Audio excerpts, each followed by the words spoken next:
lunch time.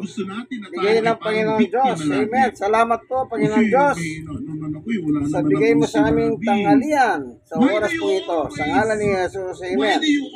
Sabi ni Jesus sa Mateo 4:4, sumagot si Jesus na susulat, hindi lamang sa tinapay nabubuhay ang tao, kundi sa bawat salitang namumutawi sa bibig ng Diyos ay sa Biblia. Tama, no?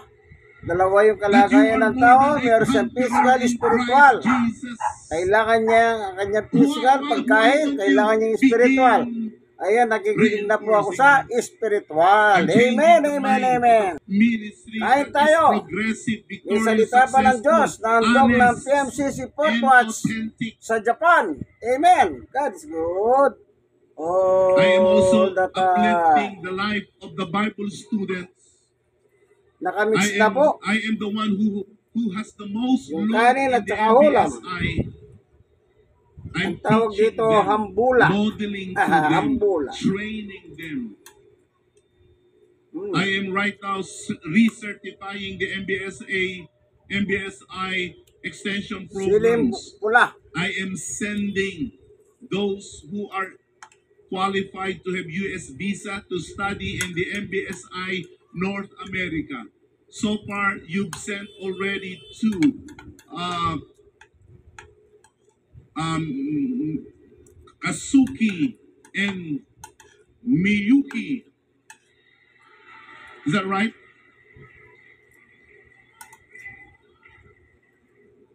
The AMP will stay here. The BS go there. They will form the future of the MBSI here in Japan. In a month's time, we are going to move the MBSI to their new facilities in Shilowa, in the 3rd and 4th floor. In the 2nd and 3rd floor. We are taking care of the temporal ministries of the church. I am bringing in new talents, smart people to help us manage our temporal ministries. By the grace of God, our biggest building project is currently in the finishing stage, the Shilowa building. In the field of governance, I created a new layer of leaders. They're called cabinet. The cabinet is composed of very progressive young leaders. No offense to the seasoned ones. We need them. I need them. But the young ones, these are very progressive. I can vouch for their ministries. And they're the ones helping me somehow manage the church in specialized areas. I am also taking care of the evangelistic endeavors of the church. I am quarterbacking the Home Free Global Crusade. Pinangungunahan ko yan, ako mismo. I am very meticulous. I study every little part of the HFGC so that it will be an effective platform for evangelism. I am writing books here and there of discipleship para yung nababautismuhan, napapanatili sa iglesia ng Panginoon. In the Fourth Watch Media, I am also revamping the Fourth Watch Media. We are producing more content. Your apostle is right on top of it. Not to mention my weekly preaching schedule. I am not only leading, I am not only strategizing, I am not only conceptualizing, I am ministering. Every week, I preach in every place in the Philippines.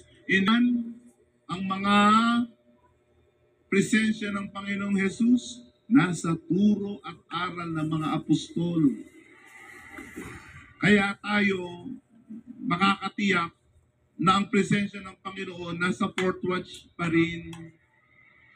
Bakit? May buhay na apostol.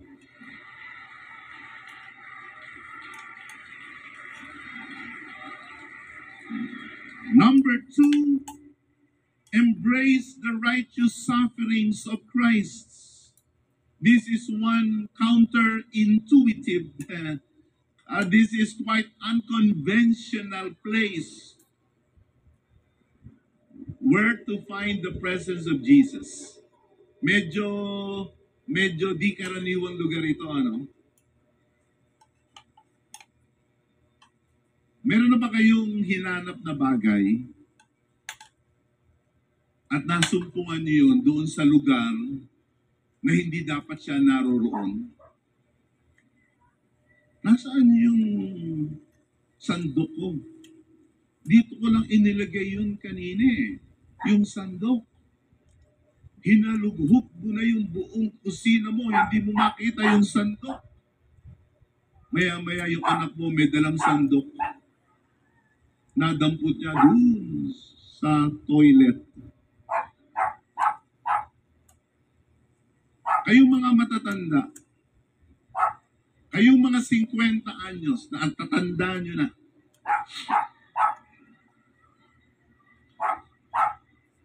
kayong mga 57 years old, ang tatanda nyo na,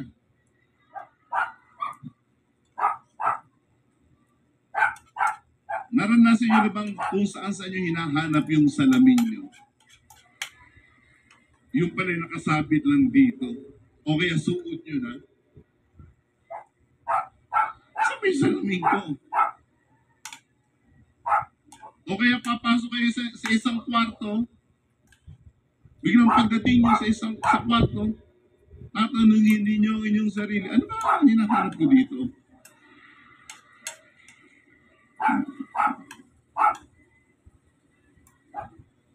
Kayong mga 57 years old na matatanda na,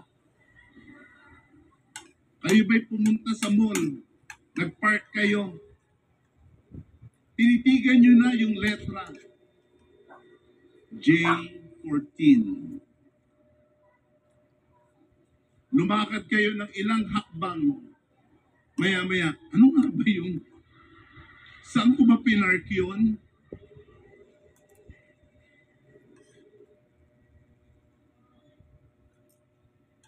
Mahirap na yung mga 57 years old, matatanda na yan. Shout out mga senyor, kahit tayo. Sometimes we find things. Sometimes we find people in the most unconventional places. Shout out. You know, Jesus. Stroke patient.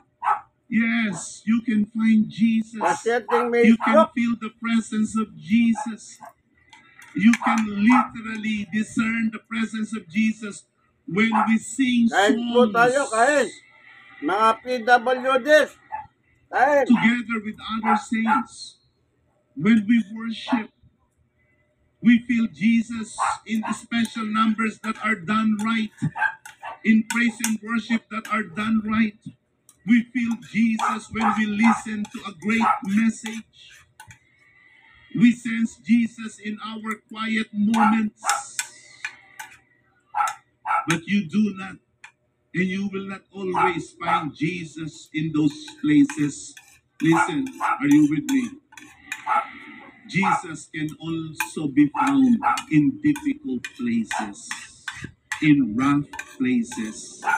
Diyan mo rin makikita si Jesus sa mga lugar na mahirap, sa mga lugar na ikaw ay inaapi, sa mga lugar na ikaw ay inuusik, sa mga lugar na ikaw ay hinahamak. Makikita mo si Jesus habang ang mata mo ay namumugto at hindi makakita dahilan sa luha. You can find Jesus in those places. You can not only find Jesus in the mountaintop. Protestants call it mountaintop experience. But you can also find Jesus in the valley, in the Bayabas. ravine. Yung malalaki, makapalambalat. David said, even though I go through the valley of the shadow of death, I will fear no evil because his rod, his staff, they comfort me. And Jesus, are you still with me? Jesus will also be with you in those difficult places. The Bible says God doesn't only reside in high places, He also resides in humble hearts.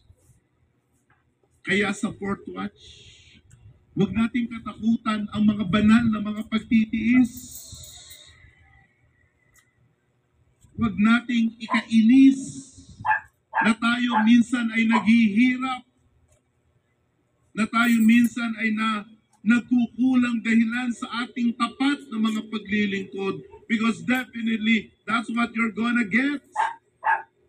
You will eventually sustain some losses.